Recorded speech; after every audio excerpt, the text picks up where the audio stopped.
Absolutely unbelievable, remarked Uli Hoeneß, Bayern Munich's honorary president, dismissing the prospect of signing Harry Kane.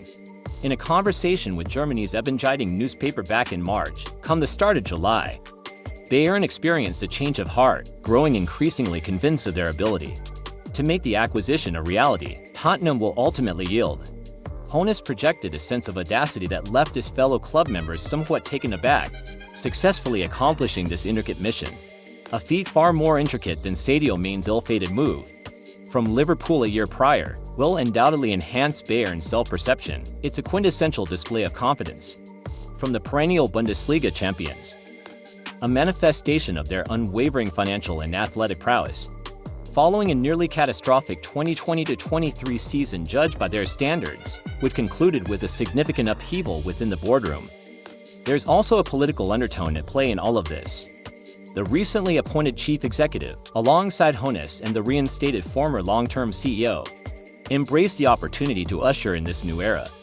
With an impactful statement, they committed to a substantial investment, exceeding €100 million £86.4 million, to secure the services of a 30-year-old striker. Former sporting director Hasan Salihamidzic's capacity to oversee such a significant financial transaction remained uncertain. This was the case even though the newly appointed chief financial officer had cautiously anticipated Bayern's possibility of breaking the €100 million barrier for the acquisition of a new striker, as he mentioned in a club media interview back in April, just a couple of years ago. Those within the Säbener Straße, Bayern's training ground, might have viewed such a move as the kind of extravagance typically associated with foreign clubs boasting more resources than practical judgment.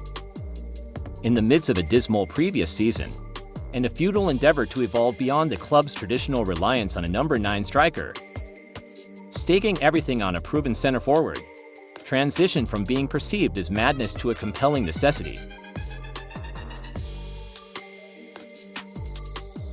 Due to his age, Harry Kane won't be able to replicate the goal-scoring longevity in Munich that his predecessor Robert Lewandowski achieved over almost a decade. Eintracht Frankfurt's Randal Kolo Muani could have provided a more long-term solution, with promising potential for resale value.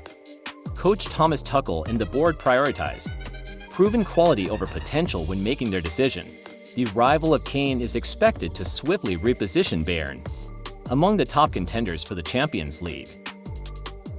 This comes after a couple of underwhelming campaigns that concluded at the quarterfinals stage against Villarreal in 2022 and eventual champions Manchester City this year.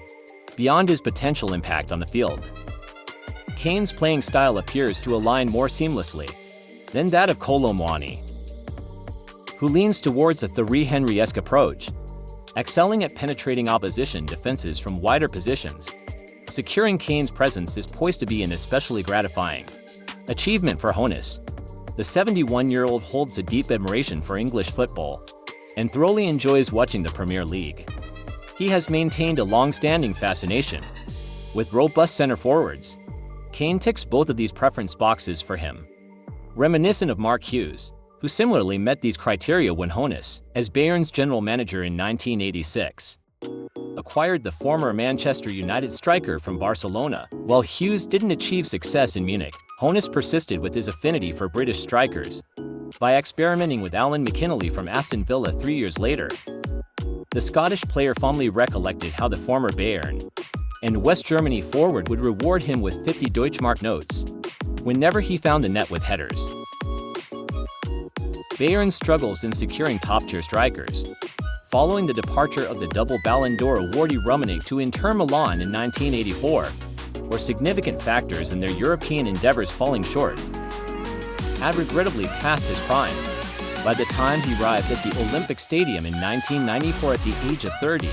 It wasn't until 2003, with the acquisition of Roy Mackay, for a then-club reported €18.75 million, £16.2 million, $20.6 million at current exchange rates, from Spain's Deportivo La Coruña, that Bayern could boast a potent international forward. The additions of World Cup victor Luca Toni and the record scorer in World Cup finals in 2007 followed Bayern's shift to the purpose-built Allianz Arena, which bolstered their financial position who served as the cornerstone of Bayern's domestic supremacy for the better part of the last decade.